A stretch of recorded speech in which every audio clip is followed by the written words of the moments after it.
大婚前夜，裴素带人拦住了准备私奔的狄姐，他将狄姐揽在怀里。我绝不会再让你凄惨死去。我便知道他也重生了。上一世狄姐逃婚，我被明晕塞入花轿，我心存怨恨，他心有不甘。我们磨合了3年，终于放下心结，决定好好生活，却传来狄姐死讯。那时我已掌握府中大权，裴素以为是我派人杀了狄姐，他哭作一夜，从此待我冷漠。他那里一院子姬妾，生了一堆孩子，却再未踏入我房间半步。后来他早早死去，死前才仿佛宽恕了我。这一生恩怨已了，若有来生，我们各归其位，再无感谢。果然我们都重生了，他要了却夙愿，刚好我也是。狄姐被抓，那个男人被裴素打了个半死。此时的裴素不过20岁，血气方刚，刚劲勇猛。他翻过男人的脸，看清那是一个白面书生，长得文弱俊俏，和裴素那样常年习武的人并不一样。前世我们都不知道跟狄姐私奔的人到底是谁，事情做得隐秘，没有露出一点风声。今生裴素看清楚了，那是一个和他完全相反的人。我心里有一点隐秘的快意。看吧，裴素，狄姐喜欢的是和你全然不同的人。可笑，前世裴素找的姬妾多多少少都有一些和狄姐相似之处。她最喜欢的一个叫做陶娘的妾室，和狄姐像了7成。陶娘出受宠，还算本分，等知道我在裴素心中毫无地位，便到我跟前挑衅。夫人和夫君的心上人说来也是亲姐妹，怎的一点也不相似，反倒是我与她十分相像，可能这就是缘分吧。陶娘的挑衅让我觉得可笑，我当即在陶娘的脸上狠狠划了一刀，那一刀划得很深，即便愈合也定会留下疤痕。我很满意。好了，这下就不相像了。陶娘大骇，哭着逃走，血流了一路。裴素下朝后怒气冲冲闯进我的院落，一掌掐住我的脖颈，差点将我捏死。宋清航，你怎是这样的毒妇！我搬动手腕机关，袖剑飞出，扎中他腹部，鲜血直流。他不敢置信，眸中有痛色。宋清赏，你要杀我！管好你的姬妾，他们只要敢来，我就敢让他们死。那次裴素腹部受伤，养了1个月，我被关入祠堂7日，差点死掉。出来后喉咙受损，声音嘶哑，从此不爱说话。陶娘被送走，满院子姬妾再不敢舞到我跟前来。裴素和我彻底成了陌生人，除了逢年过节见一面，平日里他莺莺燕燕，我守着青灯，在佛前打着算盘。这桩婚事是天子赐婚，不能和离，也没本事让对方死，只能这样耗着。如今我不用再做裴素的妻，他也自可弥补前世遗憾，活得是否畅意，且各凭本事。狄姐被捉回去，哭哭啼啼，父亲暴怒，嫡母怨骂，可狄姐只想要她的书生。裴素让众人出去，和狄姐长谈了2个时辰，房间里哭声渐消。半夜叫人送了冰和热水进去，天亮时梳妆的丫鬟婆子进去，狄姐哭红的眼睛只浮肿了一点点，靠妆容就能遮掩，是裴素为她敷了冰。裴素从房间里走出来，她守了狄姐一夜，目光掠过我，浮起一丝厌倦神色。你认识那个叫做袁成的人吗？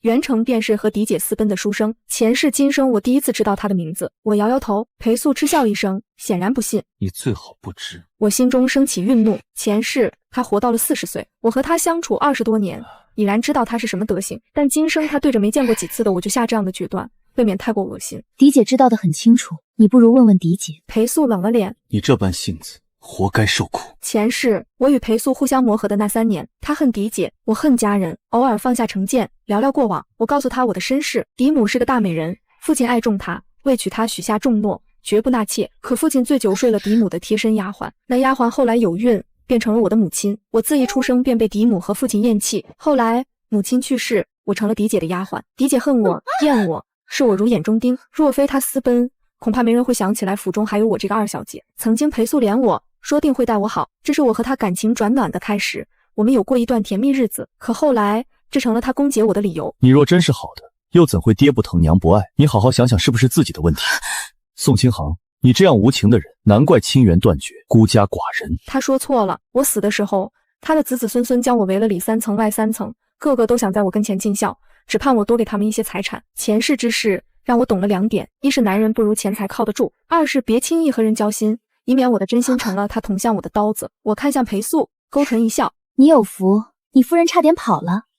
裴素愠怒，拂袖离去。前世今生吵架这一块，他没赢过我，我吃亏在体力不如他，所以花钱请会打造兵器的匠人，给自己武装了一身暗器，袖剑、飞镖、飞刺。我插着的发簪里藏着飞针，戒指里藏着能勒人脖子的金刚丝。我还苦练飞刀术，保证自己万一被刺死时也能带走一个。后来这些都没用上，裴素是病死的，我是泄了心力，忽然觉得活着没劲，身子便很快垮了，也死了。这一世我只想好好的畅意的活一回。狄姐叫住我，你刚才在和他说什么？狄姐生性多疑，外院的小厮和我多说几句话，他都要给我一耳光。我和裴素说话出了他的逆鳞，他说我讨人嫌，活该受苦。狄姐笑了，露出得意又怜悯的神色。你知道我为何改变主意吗？因为裴郎告诉我，说我走了，他便被迫要娶你为妻。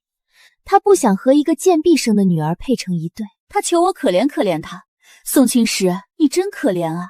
看来你要一辈子都想你的穷命了。他欢欢喜喜上了花轿，已然将他的书生给忘了。我盯着他的背影，觉得他前世私奔3年才死，命还是有点长了。他应该再短命些。半夜，我穿了一身黑衣，遮住脸，溜到柴房，将关在柴房里的袁成放了。袁成千恩万谢，随我出了府。等他出去，快到一处医馆，我一刀飞出，断了他的子孙根。敢和我主子抢人，你找死！袁成并不无辜。前世裴素死后，我在他的书房里找到了狄姐写给他的书信，纸张泛黄，边角打卷，是收信人常常翻阅的样子。信里狄姐说她被人诱拐，备受搓磨，她知自己残花败柳，早已无颜挑生，只是想起连累裴素坏了名声，怕死了也不安生，但求裴素救她，她愿意为奴为婢服侍裴素一生，只要她能消气。她在文末特别叮嘱了一句，别告诉妹妹，妹妹恨我，她若知消息，我恐怕不能活着回来见郎君。狄姐果真死了，裴素疑心了我一辈子。后来狄姐的尸体被接回来，的确备受搓磨，袁成拐了她，却虐待她。这种拐人女儿私奔的渣子，一律按人贩子处置。今日是她罪有应得，但我还希望她活，她活着狄姐才会忧惧，裴素才会如鲠在喉。没道理他们害了我一生，今生还能快活。3日后，狄姐回门，裴素陪同，前院饮宴高歌，我在后院收拾包裹。其实本该重生回来就走的，但重生的时机不对，刚好是狄姐大婚前夜。当夜我又放了袁成，我怕我和袁成同日失踪，会被人编排我和袁成私奔，那样我会被恶心死。正好我还有仇没报，索性等到回门这日，报仇雪恨后再走。房门被推开，狄姐款款走进，她容色娇美，梳着妇人髻，多了几分成熟。她扫视我这里一圈，唇角挂上讥讽的笑意。妹妹，你信前世今生吗？我抬眸，不知她发什么疯。我做了一个梦，梦里是你嫁给了裴郎，可惜裴郎不喜你，让你守了一辈子活寡。梦醒后，我吓了一跳，觉得幸好嫁给裴郎的是我。不过我越想越觉得膈应，我的男人怎能容你染指？就算他不喜你，就算梦里也不喜。所以我给你找了个好人家，府里王嬷嬷的儿子就不错，我已和娘亲说了，你今晚就嫁过去。她唇角微潮，神态傲然地捂着小腹。忘了告诉你，裴郎待我是不同的，我们很快就会有自己的孩子。我靠近他，轻声在他耳边道：姐姐，袁成。你说什么？袁成？你大声些！我说袁成，我已经听你的话放走了。声音很大，院门外都能听到。裴素站在门口，神色冰冷。他扫视一眼这简陋的下人房，对狄姐淡淡道：走吧，该回去了。夫君，你别听，是他污蔑我。我知道她是一个造谣生事、心狠手辣的毒妇，你不是她的对手，以后不必再见她。狄姐欢喜，裴郎你真好。她喜欢所有贬低打压我的人。我想，我是怎么给裴素留下这样的印象的？前世赶走陶娘后，他恨极了我，他又找了一些女子，但没有一个如陶娘那般像狄姐。他发了疯，想我死。他效忠靖王，我便投靠了靖王的死对头誉王。我们彼此钳制，谁也没本事把谁弄死。但后宅内院，婆母有的是手段搓磨我，我到底还是受了很多苦。他说这是我的报应。彼时他正争夺大将军之职，不如我把婆母弄死，你丁忧3年，我为婆母抵命，如此我也算为誉王尽忠，多谢他护我一程。裴素惊怒，他知道我是做得出这种事情，他不敢让我和婆母在一起，将婆母远远送走。后宅内院只剩我和他，相恨相缠，不死不休。傍晚时分，嫡母叫我过去，花厅里已经跪着2个人，是王嬷嬷和她的儿子。他是个侏儒，只到我腰间。嫡母淡淡道：这是你将来的夫君，你去收拾收拾，晚间便过去吧。爹爹也是这样的意思，不然呢？似笑非笑的表情，还需问吗？若爹爹真在乎，我就该是府中正儿八经的2小姐，而不是嫡姐的婢女。多谢母亲。我和那侏儒一起出来，他有些羞赧。我知我配不上你，不过这是夫人的意思。容我梳洗打扮一下，晚些时候你来接我。王嬷嬷道：我陪小姐去打扮。她是嫡母的另一个陪嫁丫鬟，我母亲成了父亲的姨娘。嫡母恨屋及乌，对所有的贴身丫鬟都生了恨意，将她指给了府中的粗使下人，生了一个侏儒。她日子过得不如意，她不敢恨嫡母，但她敢恨我母亲，敢恨我。她给了我很多苦头。她跟着我回了下人房，我拿了包裹，对镜梳了梳头。我嬷嬷从怀里拿出一朵红色绒花，我出嫁时夫人赏我的，如今便宜你了。她粗暴地将绒花插我头上，3尾划破我头皮，一阵生疼。她扯着我就要走，待我向爹娘告别后再走。王嬷嬷不屑，老爷和夫人才不会见你。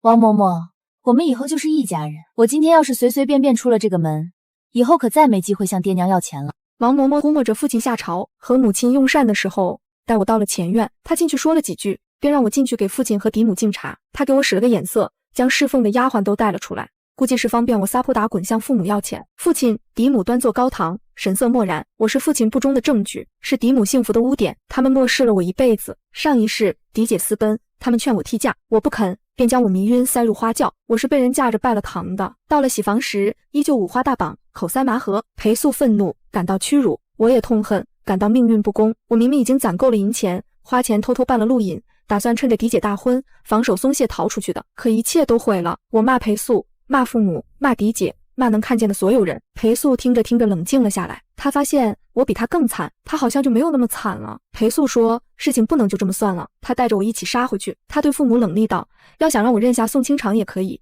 你们宣布宋玉珍病逝，不能让他再回来，不然我就将人退回来，告你们一个欺君罔上之罪。反正我也不是很想娶宋家女，他和宋家的婚事是圣上权衡利弊后的赐婚。我本来以为他对宋玉珍无情，只是迫不得已，可后来我对他日渐生情，却在他的书房里发现了宋玉珍的画像，才知原来他对宋玉珍是一见钟情。他背了丰盛的聘礼，抓了活雁，满心期待着婚期到来，结果娶了一个意想不到的人。父母被迫答应裴素，对外宣布宋玉珍病逝，他们以为裴素是受我挑唆，深恨我，陆陆续续给我使过很多绊子，对外批评我不孝，侍奉婆母不成，对内给裴素送美貌丫鬟。裴素有点可怜我，你爹娘这么恨你吗？那时我还不是毒妇，我的心因他的心疼而泛起波澜，我想和他一起过好像也可以。裴素笑我年幼，说等我长大一些。我和他磨合了3年，彼此确定心意，直到嫡姐的死讯传来，父亲和嫡母发了疯，到处说是我杀了嫡姐。他们找到了许多证据，染血的匕首，吓人的指证，我给出去的令牌，桩桩件件都表明我是凶手。裴素也疑心我，他后悔给了我掌家大权，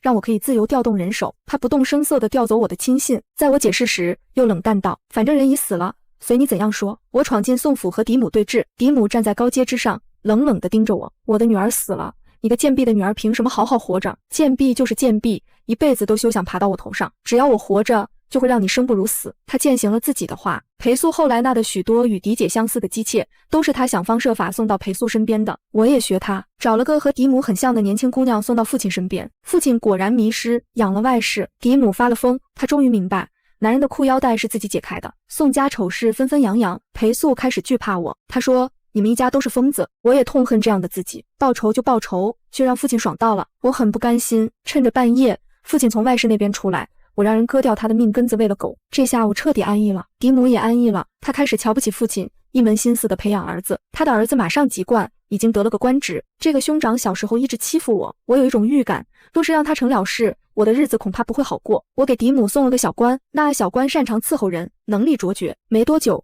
嫡母有了身孕。再后来，嫡母消失了，宋家只剩父亲和兄长2个主子。父亲残疾，不敢让人知道。兄长丁忧刚得的官职也没了，3年后未必再能候补到官职，他的仕途悬了。他们恨我，却再也不敢对我大声说话。裴素说的对，我们都是疯子。我亲手倒了茶，恭恭敬敬地跪下递给父亲和嫡母。女儿不孝，这是最后一次侍奉爹娘，唯愿爹娘万事顺遂，恩爱一生。父亲长叹一声，端起茶一饮而尽。嫡母唇角微潮，喝下茶后训诫我，以后嫁做人妇，再不能如在家里一般。他话未说完，便俯着头软倒在椅子上，只一双眼珠子愤怒地盯着我。父亲踉跄起身，狼狈地摔倒在地。我站起来，拍拍手，笑道，上好的麻药，我花了大价钱的，便宜你们了。钱是为了自保，这种歪门邪道的路子我找了很多，毒药、麻药、迷药，各种稀奇古怪的药，我听到了就花钱买来，吃了许多亏。后来认准了川西唐家，他家的东西好用，只要给钱，他们甚至可以帮客户定制。我摘下嫡母头上的发簪，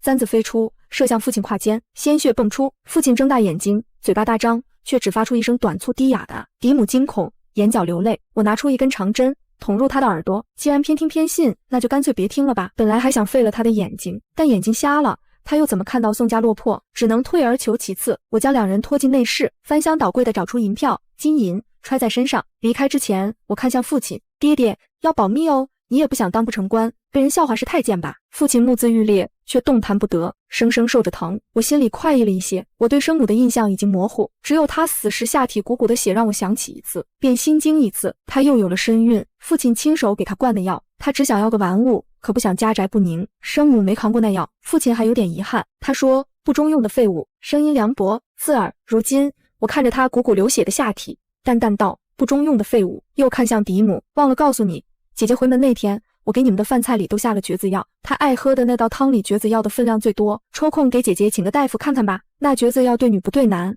姐夫还能生，千万别让姐夫知道啊，不然姐姐地位不保。嘻嘻。走出门外，霞光映天，夕阳融融，是个好日子。只有碍眼的人还在。王嬷嬷在等我，我露出银票的一角给她看，她喜笑颜开，立刻要抢，我侧身躲过。王嬷嬷撇撇嘴，让人进去伺候。我道：先别进去，父亲母亲现在正在气头上，谁进去谁挨骂。众人止步，守在门外。王嬷嬷急忙领着我走了。我没有婚仪，和府里的其他丫鬟一样，头上戴一朵红花，背上自己的包袱，到了婆家就算是嫁人了。到婆家后是否有仪式，全凭对方的良心。诸如在角门等着，他来拉我的手，我躲开了。王嬷嬷咬牙低声道：到家里看我怎么收拾你。真到了家里，我被推入房中，门立刻在我身后关上。我转过身，袖箭射出，王嬷嬷胸口中箭，诸如的手被钉在墙上，两人发出惨叫，又被我堵住了嘴。我将他们五花大绑，口塞麻盒。前世我被塞入花轿，王嬷嬷绑的我扭到了手，绳子嵌入皮肉，解开后手抬不起来，3个月后才勉强能转动，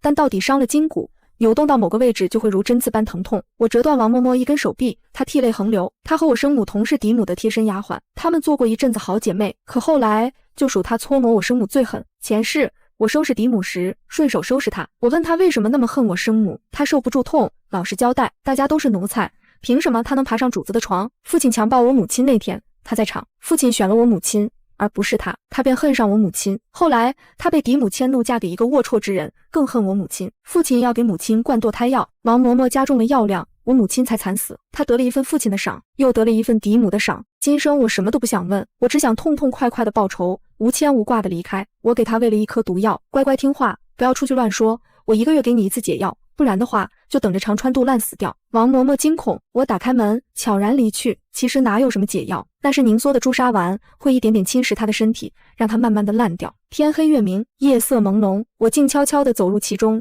心里前所未有的安宁。重生挺好的，我还有机会为自己活一次，而不是成为裴素后宅里一个歇斯底里的毒妇，无法和离，无法解脱，即便死亡也是夫妇相称。我厌极了这样的结局，好在今生可以翻盘重来。我心甚悦，我去了山上清音寺，给寺里捐了一笔香油钱，就在里面住了下来。我架了个吊床，最爱做的便是在天气晴好时，躺在吊床上，在2棵树间晒太阳。山里的老尼姑对我大摇其头，清音寺是个小寺，没什么香火，老尼姑需要我这笔钱。香火旺盛的是另一个山头的佛光寺。前世我和裴素感情好的时候，也曾到佛光寺许愿，不知他许了什么。我许的是愿朝朝顺遂，暮暮胜意，年年岁岁永如今日。可惜我世事沧桑，那竟是我最后的快乐日子。后来裴素姬妾成群，儿女一个接一个的出生，有一段时日，后院里都是孩子的哭声，我快烦死了。我出来到处走走，想求佛，佛救不了我；想拜神，看到人声鼎沸的庙宇又望而却步。我信步来到了清音寺，寺庙高悬山崖上，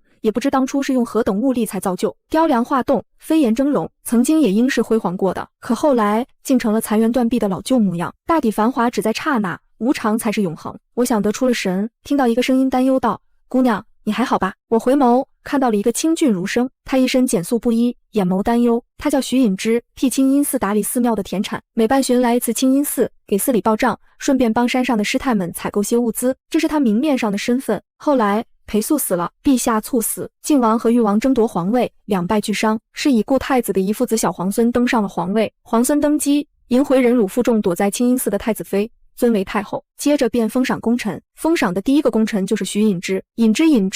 隐藏的是故太子之子，新帝尊他为亚父，他却辞官归家，试了服役去。我和他的初见便是在清音寺的悬崖边，他误会我要跳崖，而我被这突如其来的属于陌生人的关心弄湿了眼眶。他递过来一块帕子，姑娘想哭就哭吧，哭出来或许会好受些。哭解决不了问题，但在陌生人面前放肆的哭，竟成了我唯一宣泄情绪的法子。我哭得肝肠寸断，愤恨地捶打着他，声嘶力竭地质问：为什么不信我？为何不信我？明明说了要坦诚相待，为何要拿我告诉你的秘密刺痛我？为什么？到底为什么？愤怒、绝望、彷徨、委屈，天地苍茫，何以为家？我从来没有家。他说：好的，好的，都是我的错，都是我的错，我再也不会冤枉你，我保证。我晕了过去，醒来时人在清音寺，寺里梵音阵阵，尼姑们念经的声音安然宁静。我留下一叠银票，悄然离开。后来我亲自去谢徐允之，看到他被人刁难，山下地主想要霸占清音寺的田产，我顺手解决，给了徐允之1000两银票，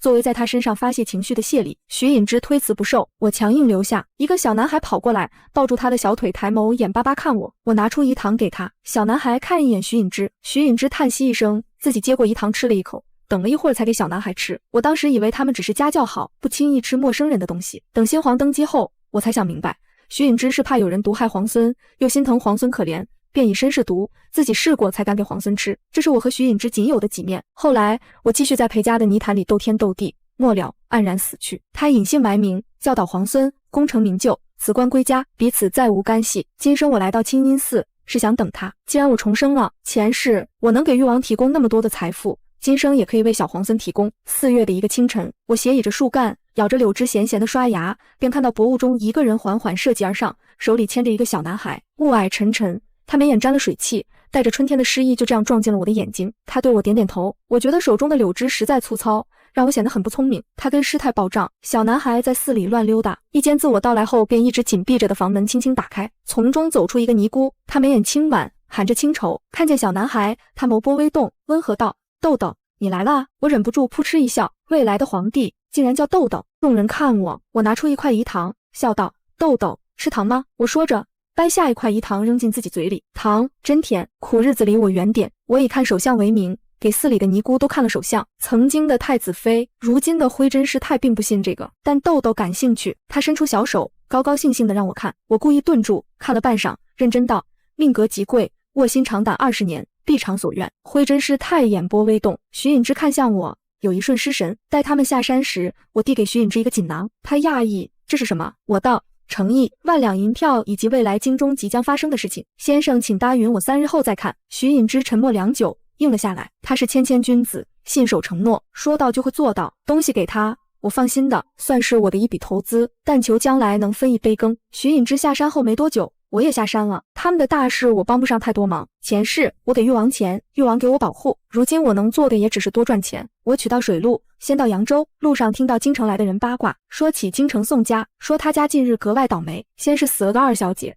宋老爷伤心生病，宋家夫人大悲之下竟坏了耳朵，导致失聪。宋家大小姐又传出曾想私奔的丑闻。总之事情传得满城风雨，都说宋家撞了邪。最邪气的是宋家的女婿裴小将军却一口咬定宋2小姐绝不可能死，到处悬赏要找宋2小姐，活要见人，死要见尸，整整1万两呢。细细看来，姑娘你倒和画像有点像。说话的人仔细盯着我，我喜笑颜开，拨了拨自己的头发，让他看得更清楚些。真的很像吗？不如你送我去，若真的拿到钱了，咱们5-5分。去，人家是大家闺秀，哪有你这么猥琐？我不嘻嘻。裴素大概是发现我也重生了，此事瞒不过去的，只要他查了父亲和嫡母的伤，就会知道是我所为。没重生的宋清长此时只是个泼辣小姑娘，但重生后的宋清长可是个手段狠辣的狠人，他想要协助靖王成事，必定要捉住我。我最庆幸的是他死得早，不知道靖王和誉王都不中用，真正有用的是小皇孙。我到了江南，花钱落户，1年时间经营起自己的田庄铺子，而京城的消息也一点点传来。宋家没落，宋母失聪，宋父性情大变。裴母知道宋玉珍不能生，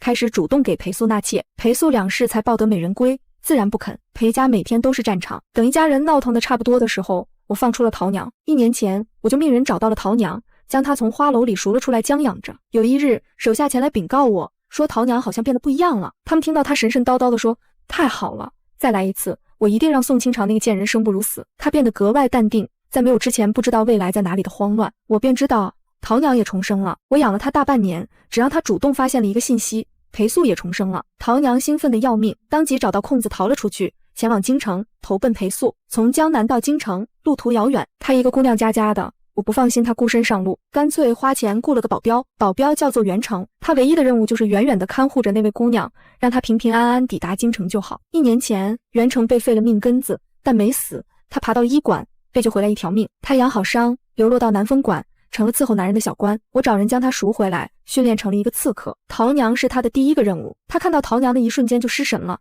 然后藏起眸中恨意，违背了我的意思，干脆的上去和桃娘搭讪：“姑娘，你要去京城啊？”桃娘回眸，看到和她说话的人是个俊俏书生，她温婉一笑：“是呀，去找我夫君。好巧，我也要到京城寻找故人。”2人一路相伴，彼此竟生了些旖旎心思。但桃娘最终理智战胜了心动，到了京城，她干脆和袁成道别。袁成心有不甘，远远地坠着。看到陶娘守在裴府外，等到了裴素，她飞奔上前，紧紧抱住裴素，哭诉道：“裴郎，我回来了，你怎么不来找我？你知不知道我想你想的有多苦？”裴素本欲立刻将人推出去，闻言顿了手，不可置信地问：“陶娘，是我。”郎君，我好想你啊！谁打我？迎接陶娘的是宋玉珍的大耳刮子，他干脆利索地将陶娘从裴素的怀里扯出来，哐哐给了几个大耳刮子。哪里来的贱婢，没见过男人就往我夫君怀里钻。待他看清陶娘样貌，惊愕万分。陶娘比我更像他的亲妹妹。夫君，你……裴素难堪极了，回去再说。自那以后，裴家成了一个养蛊场，每日传来的都是好消息。宋玉珍和陶娘斗得你死我活，宋玉珍有裴素撑腰，但陶娘身后是盼孙心切的裴母，彼此都往对方的心上扎刀。宋玉珍由此也知道了，上一世她死后，裴素并没有守身如玉，反而是纳了一个又一个妾室，生了一个又一个孩子。而如今她不能生了，可那些像她的妾室还能生。曾经她得意洋洋的来自裴素的深情，此时像个笑话。宋玉珍终究没能拗过裴母，裴素也同样和上一世一样不坚定。陶娘要被列为妾室了。办纳妾礼那日，宋玉珍失魂落魄，她遣散下人，砸了一堆瓷器，一只手从背后捂住了她的嘴。她惊恐的想要尖叫，袁成的声音在她耳边轻声道：“珍珍，别叫，是我，你的元郎。”宋玉珍吓坏了，袁成诱惑道：“你当初弃我而去，但我不怨你。裴家的确富贵，你也的确该享福，可惜这富贵日子很快就到头了。那位妾室只要生了孩子，你的正妻之位迟早是她的。我是男人，我可太懂男人了。你有没有想过，你其实可以一劳永逸？怎么一劳永逸？”宋玉珍声音颤抖。袁成轻笑：“只要裴素也不能生，你们不就扯平了？你疯了啊！”宋玉珍低声尖叫。袁成冷笑不语，拿出来一瓶药粉。后来宋玉珍觉得是自己疯了，她接过药粉，命人请来了裴素。大概裴素心有愧疚，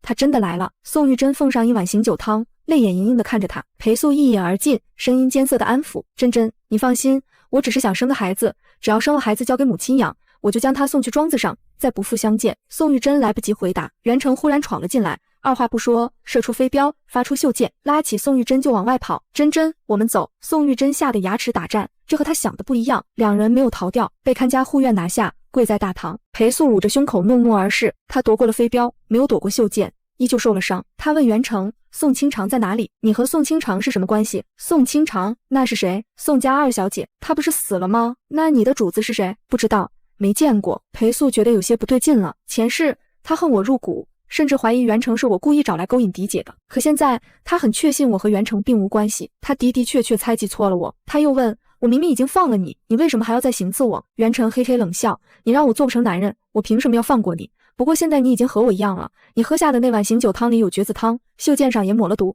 从今以后你和我一模一样！”哈哈哈哈哈哈！宋玉珍牙齿打颤，陶娘满面错愕，裴素不敢置信的大叫：“去请大夫，快！”大夫确诊的那一刻，裴素盯着房顶，觉得人生如梦，明明重来一次是为了弥补人生遗憾，为什么却过得比前世更糟糕？他处置了袁成，圈禁宋玉珍和陶娘，开始一心搞事业。他认定我藏在誉王府中，疯狗一样的撺掇着靖王打击誉王。他掌握着很多秘辛，很快成了靖王亲信，誉王也被逼得昏招频出。这一世皇帝死得比前世还要早，京城大乱，二王互杀。危机之中，太子妃带着一支队伍前来擒王，等一切尘埃落定，靖王战死，誉王自缢，裴素逃出京城，太子妃携幼子登基为帝，天下大定。而我在风水之上堵住了坐船出逃的裴素，他面色惨白，脸颊带伤，身形消瘦，眉宇间深藏玉气。他肃立船头，和我遥遥对望。宋清长，没想到我们又走到了这一步。我含笑：“是啊，可能你我天生是对头，不可能共处一室。不过这一次我赢了，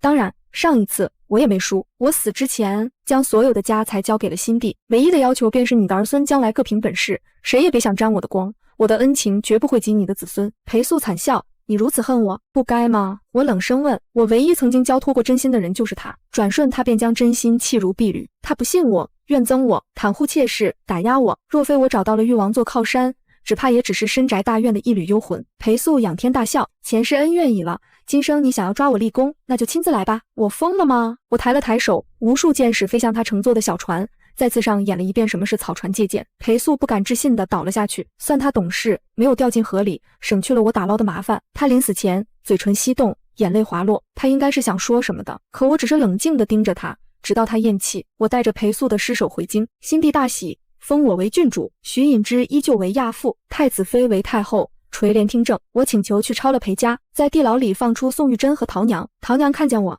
吓了一跳，我狠狠抽了她3耳光，就让他滚。他滚之前抖如筛糠。我淡淡道：你我之间恩怨已了，以后好好做人，别想着再害人了，不然我有你好看。不会了，我再也不敢了。陶娘哭着跑了。上一世她挑衅我，我还了回去。这一世她能重生是一种福气，希望她善用福气，别再犯蠢。宋玉珍颤抖地看着我，你想做什么？我接过下人递来的长针，让人按住了她，在她恐惧的尖叫声中戳聋了她的朵，将她送回宋家。太后感谢我曾经次送来的银票，怜惜我幼年受的苦，下旨罢了宋的官，宋家将被流放到苦寒之地。刚中时，我恨不得所有人死，只是碍于种种原因，不能轻易杀人。可后来在清音寺过了一段苦，我的杀心没有那么重了。死有时是很简单的事情，痛苦的活着才是赎罪。他们将和裴夫人一样，在流放之地为奴为婢，会有专门看管他们，保证他们享不到天的福气。忙完这一切，我走出裴府，却看到一人在门外等我，是徐颖之。他撑着伞，衣着简素，看见我出来，唇角微勾：宋姑娘，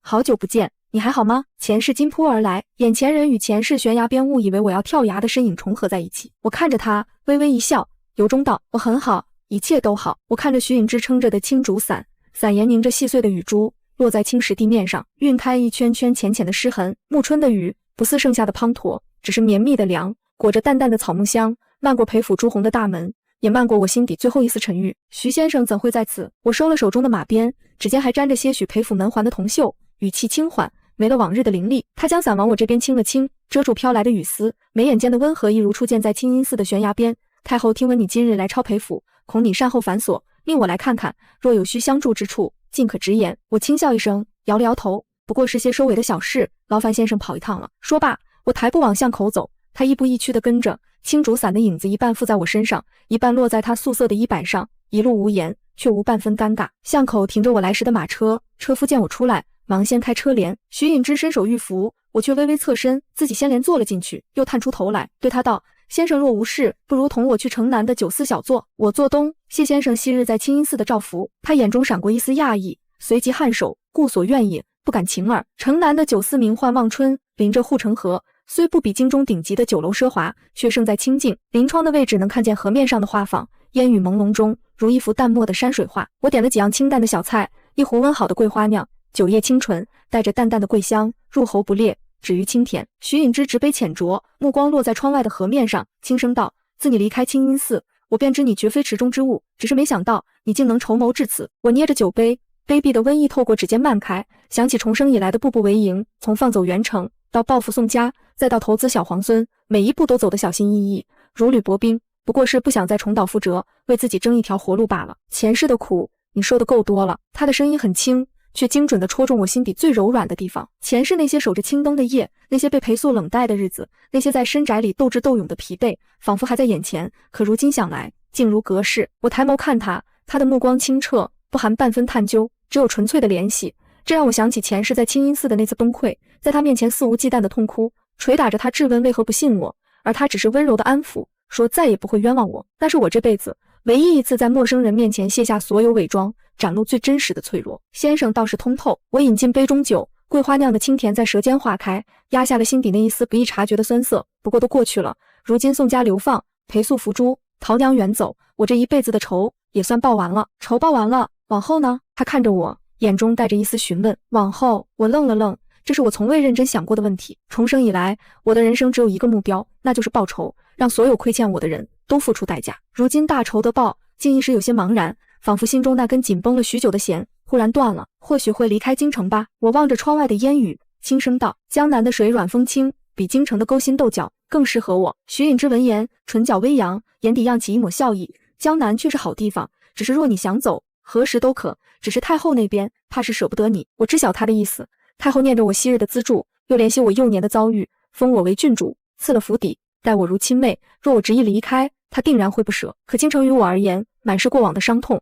裴府的一砖一瓦，宋家的亭台楼阁，甚至皇宫的红墙黄瓦，都能勾起我不好的回忆。这里终究不是我的归处。太后那边，我会亲自去说。我淡淡道：我本就是个闲散之人，受不起郡主的封号，也住不惯京城的府邸，倒不如做个江湖客，浪迹天涯，自在快活。徐颖之没再劝我，只是又为我斟了一杯酒。无论你作何选择，我与太后都会支持你。若日后在江南有需相助之处，只需传一封书信来京城，我必倾力相助。他的话温和而坚定，如冬日的暖阳，愈贴着我的心。我举杯与他相碰，杯沿相击，发出清脆的声响，那就先谢过先生了。酒过3巡，菜过5味，雨也渐渐停了。我与徐允之辞别，坐上马车回了太后赐的郡主府。府邸虽大，却空落落的，下人们规规矩矩地站在两旁，恭敬有加，却少了几分烟火气。我遣散了所有人，独自坐在庭院的石凳上，看着院中的海棠花，在雨后开得愈发娇艳。想起前世在裴府的庭院，也有这样一株海棠，只是那时海棠开得再好，我也无心欣赏。如今海棠依旧，心境却早已不同。第2日，我进宫去见太后，太后正带着新帝在御花园的凉亭里看书。新帝如今已经8岁，眉眼间已有了几分帝王的沉稳。见我进来，忙放下书卷，恭敬地喊了一声清长姐姐。太后拉着我的手，让我坐在她身边，指尖抚过我手腕上的玉镯，那是她前些日子赐我的，羊脂白玉，质地温润。昨日抄裴府，累着了吧？看你眼下都有青黑了。劳太后挂心，不过是些小事，不累。我笑了笑，抬眸看向太后，目光诚恳。今日进宫是想向太后辞行的。太后的手一顿，眼中满是诧异。辞行？你要去哪里？想去江南看看，那里水软风轻，适合养老。我轻声道，京城的繁华于我而言终究是过眼云烟，我本就不是恋慕富贵之人，如今大仇的报，只想找个清静的地方安稳度日。可你是郡主，朝廷刚封了你，你怎能说走就走？太后急道，这京城的郡主府是我特意为你准备的，你若觉得冷清，我再给你添些人手，或是让豆豆常来陪你，好不好？新帝也在一旁附和，是啊，清长姐姐，你别走，我还想跟你学那些防身的本事呢。徐阿父说你的功夫可厉害了。看着太后和新帝殷切的目光，我心中有一丝动容，可我知道我终究不属于这里。我摇了摇头，语气坚定，太后、豆豆，多谢你们的厚爱，只是我意已决，这郡主的封号我受之有愧，还请太后收回。这郡主府也请太后另做安排。你这孩子怎地如此执拗？太后叹了口气，眼中满是不舍。罢了，我知道你性子烈，决定的事情没人能改。既然你想去江南，我便不拦你，只是这郡主的封号你必须留着，这是朝廷的旨意，也是我的心意。郡主府我也给你留着，若是日后在江南待腻了，想回京城，这里永远是你的家。新帝也拉着我的衣角，小声道，清长姐姐，你一定要常回来看我，我会给你写信，告诉你京城的趣事。我看着他们，心中暖意融融，点了点头。好，我答应你们，会常回来看你们，也会给豆豆写信。太后见我答应，脸上才露出笑意，忙命人去准备赏赐，金银珠宝、绫罗绸缎，装了满满10车，这些你都带上。江南虽好，可也不能委屈了自己，有这些东西，你在江南也能过得舒心些。我没有推辞太后的心意，我若是推却，反倒伤了她的心。谢过太后和新帝，我出宫回了郡主府，开始收拾行装。其实我也没什么好收拾的，钱是攒下的金银，加上太后的赏赐，足够我在江南逍遥一生。我只带了一些贴身的衣物，还有那只藏着飞针的发簪，那是我前世为了自保打造的，如今虽用不上了，却也算是个念想。3日后，我离开京城，太后和新帝亲自到城门口送我，徐允之也来了，他递给我一个锦盒，这里面是些伤药和解毒的丹药。江南路途遥远，江湖险恶，带着防身。我接过锦盒，指尖触到他的指尖，微凉的温度，转瞬即逝。我抬眸看他，他眼中带着淡淡的不舍。先生多保重，你也是。他轻声道，一路顺风，后会有期。马车缓缓驶离京城，城门口的身影渐渐变小，最后消失在视线里。我掀开车帘，看着京城的城墙越来越远，心中没有半分留恋，只有一种前所未有的轻松。前世的恩怨，今生的仇怨，都留在了这座繁华的京城里。从这一刻起，宋清长不再是那个活在仇恨里的女子，只是一个普通的江湖客，即将奔赴江南的温柔乡。一路南下，小行夜宿，不日便到了江南。江南的雨果然如传闻中那般绵密而温柔，空气里满是水汽和草木的清香。青石板路被雨水打湿，泛着温润的光，白墙黑瓦的民居错落有致，河边的杨柳依依，随风摇曳，处处皆是风景。我选了苏州定居，苏州素有人间天堂的美誉，小桥流水，亭台楼阁，温婉动人。我在姑苏城外的太湖边买了一座小小的宅院，宅院临着太湖，推窗便能看见湖光山色。院中种着几株梅树和桂花，还有一方小小的池塘，里面养着鸡尾锦鲤，日子过得清闲而惬意。每日清晨，我便到太湖边散步，看渔民撒网捕鱼，听船娘唱着软糯的吴侬软语。午后便在院中煮一壶清茶，坐在藤椅上看书，或是临帖练字。傍晚便到湖边看落日，晚霞映红了湖面，波光粼粼，美不胜收。闲暇时，我也会去苏州城里逛逛，尝尝当地的特色小吃，桂花糕、蟹黄汤包、松鼠桂鱼，每一样都清甜可口，让人回味无穷。我还在苏州城里开了一家小小的当铺，不是为了赚钱，只是觉得有趣。当铺的伙计是个本地的小伙子，名叫阿福，老实本分，手脚勤快，将当铺打理得井井有条。我平日里很少去当铺，只是偶尔去看看账本，大多时候都在太湖边的宅院里过着闲云野鹤的日子。日子一天天过去，转眼便是深秋。太湖边的枫叶红了，漫山遍野，如火烧云一般，煞是好看。我闲来无事，便带着一壶酒去枫叶林里赏枫，坐在枫树下的青石上，饮着酒，看着漫天飞舞的红叶，心中平静无波。就在这时，一阵马蹄声由远及近，打破了枫叶林的宁静。我抬眸望去，只见一骑白马疾驰而来，马上的人身着素色的衣袍，身姿挺拔，不是徐颖之是谁？他勒住马缰，翻身下马，走到我面前，脸上带着些许风尘，却依旧眉眼温和。宋姑娘，别来无恙。我愣了愣，随即轻笑。徐先生怎会来苏州？莫非是京城出了什么事？京城一切安好，太后和豆豆都很挂念你，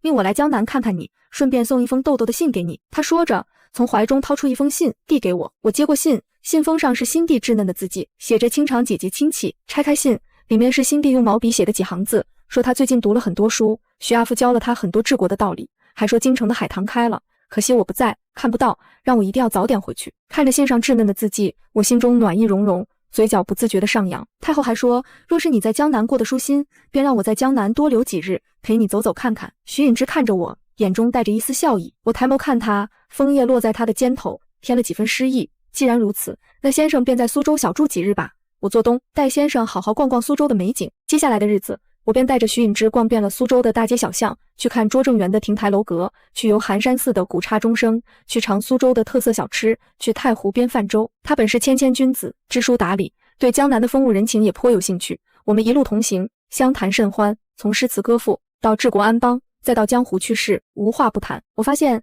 徐颖之看似温和，实则心中有丘壑，胸中有乾坤。他对天下大事的见解独到而深刻，与他交谈如沐春风，让我受益匪浅。而他也似乎很喜欢江南的氛围，褪去了京城的朝堂气，多了几分江湖的闲散，偶尔也会和我一起在太湖边钓鱼，在院中煮茶，日子过得悠闲而惬意。一日，我们在太湖边泛舟，湖面风平浪静，碧波万顷，远处的青山若隐若现，如一幅淡墨的山水画。徐颖之撑着船桨，动作轻柔，船在湖面上缓缓滑行，留下一道道浅浅的水痕。宋姑娘，来江南这么久，可还习惯？她轻声问道。很习惯。我靠在船舷上，看着湖面的锦鲤游来游去。江南的日子清闲自在，比京城舒服多了。那可有想过就在江南定居，再也不回京城了？她抬眸看我，眼中带着一丝探究。我笑了笑，道：自然是想过的，只是太后和豆豆还在京城，我终究是要回去看看的。不过江南这般好，我定会常来。徐颖之闻言，唇角微扬，眼底漾起一抹笑意。若是姑娘愿意，我亦可常来江南陪你。她的声音很轻，却如一颗石子，投入我平静的心湖，漾起一圈圈涟漪。我抬眸看她，她的目光温柔，含着一丝不易察觉的情意，落在我的脸上，久久不曾移开。湖面的风带着淡淡的水汽，拂过我的脸颊，也拂过她的衣摆，周围静悄悄的，只有船桨划水的声音和远处的鸟鸣声。我的心跳竟莫名的快了几分，脸颊也微微发烫。前世我从未体会过这样的心动，裴素的爱带着偏执和猜忌，最终伤了我，也伤了他自己。而徐颖之的情意如江南的春雨，润物细无声，温柔而坚定，让我那颗早已冰封的心渐渐融化。我别过脸，看着湖面，掩饰住心底的慌乱，轻声道：先生说笑了，先生深系京城的安危，太后和豆豆都离不开先生，怎可常来江南？徐颖之放下船桨，走到我身边，轻轻握住我的手。他的手掌温暖而干燥，包裹着我的手。天下大势已定，新帝日渐成长，也有独当一面的能力，太后也能辅佐朝政，京城的一切早已步入正轨。我这一生辅佐先太子，再辅佐新帝，已然尽了本分。如今我只想寻一个心意相通之人，浪迹天涯，共度余生。他的目光灼灼，落在我的脸上，一字一句道：宋清长，我心悦你，不知你是否愿意与我携手，共度往后余生。我看着他的眼睛，那双眼睛清澈而温柔，含着满满的情意，没有半分虚假。重生以来，我经历了太多的尔虞我诈，见惯了人心险恶，从未想过自己还能遇到这样一份纯粹的情谊。有人愿意抛开功名利禄，只为与我携手一生。我的眼眶竟莫名的湿润了，前世所有的委屈和伤痛，在这一刻都烟消云散。我点了点头，声音带着一丝哽咽：我愿意。他闻言，眼中爆发出耀眼的光芒，紧紧地抱住我，将我拥入怀中，下巴抵在我的发顶，声音温柔而满足：真好，清长，真好。太湖的风轻轻吹拂，带着淡淡的桂香，湖面的碧波荡漾着幸福的涟漪，漫天的霞光映红了天际，也映红了我们相拥的身影。前世我活在仇恨里，步步为营，遍体鳞伤。今生我报了所有的仇，放下了所有的执念，最终在江南的温柔乡里遇到了那个懂我、惜我、爱我的人。从此山水一程，风雨一更，三生有幸，共度余生。我与徐颖之在太湖边的宅院里举行了一场简单的婚礼，没有繁文缛节，没有宾客满堂，只有彼此和院中那几株梅树和桂花，见证着我们的幸福。婚后的日子平淡而温馨，我们依旧过着闲云野鹤的日子，每日一起在太湖边散步，一起煮茶看书，一起泛舟湖上，一起看落日晚霞。徐颖之的厨艺极好，尤其擅长做江南的小菜，清淡可口，每每让我大快朵颐。而我也会教他一些防身的功夫，他学得很快，虽是谦谦君子，却也有了几分江湖气。偶尔我们也会一起浪迹天涯，去杭州看西湖的断桥残雪，去扬州看瘦西湖的24桥明月夜，去黄山看奇松怪石，去庐山看飞流直下3000尺。我们走过江南的水乡，踏过塞北的草原，看过江南的温婉，也领略过塞北的豪迈，日子过得逍遥而快活。每年我们都会回京城几次，看看太后和新帝。新帝渐渐长大，愈发沉稳睿智，将天下治理得井井有条，百姓安居乐业，四海升平。太后也依旧康健，见我们回来，总是笑得合不拢嘴，拉着我的手问长问短。陶娘后来在江南的一个小镇上定居，嫁了一个普通的书生，生了1儿1女，日子过得平淡而幸福。她偶尔会来苏州看我，见到徐颖之对我百般呵护，眼中满是羡慕，也为自己前世的所作所为感到愧疚。我早已放下了对她的怨恨，前世的恩怨早已随风而逝，如今只愿她能好好珍惜眼前的幸福。宋家被流放到苦寒之地后，日子过得十分凄惨。宋父因身体残疾，又受了风寒，没过几年便死了。宋母失聪，又被下人苛待，整日活在痛苦和悔恨中。宋玉珍因不能生育，又被宋家的人嫌弃，最终在苦寒之地郁郁而终。他们的结局都是咎由自取，不值得同情。而裴素的那些子孙，正如我前世所言，各凭本事，无人能沾我的光。他们没了裴素的庇护，又因裴素谋逆的罪名被朝廷打压，日子过得十分艰难。有人沦为乞丐，有人做了苦力，再也没有了往日的风光。前世的所有恩怨都已尘埃落定，今生的日子满是温柔和幸福。又是一年暮春，太湖边的海棠开得正艳，我靠在徐颖之的怀里，坐在院中的藤椅上，看着漫天飞舞的海棠花，听着他轻声念着诗词，心中满是安宁。颖之，你说我们下辈子还会相遇吗？我轻声问道。他低头在我的额头上印下一个温柔的吻，声音坚定，会的，无论轮回几世，我都会找到你，与你携手共度余生。海棠花落在我们的身上，温柔美好。太湖的水缓缓流淌，见证着我们的爱情，也见证着这世间最美好的幸福。从来烟雨如过客，山似山是故人，而你是我今生最美的遇见，也是我来世最美的期盼。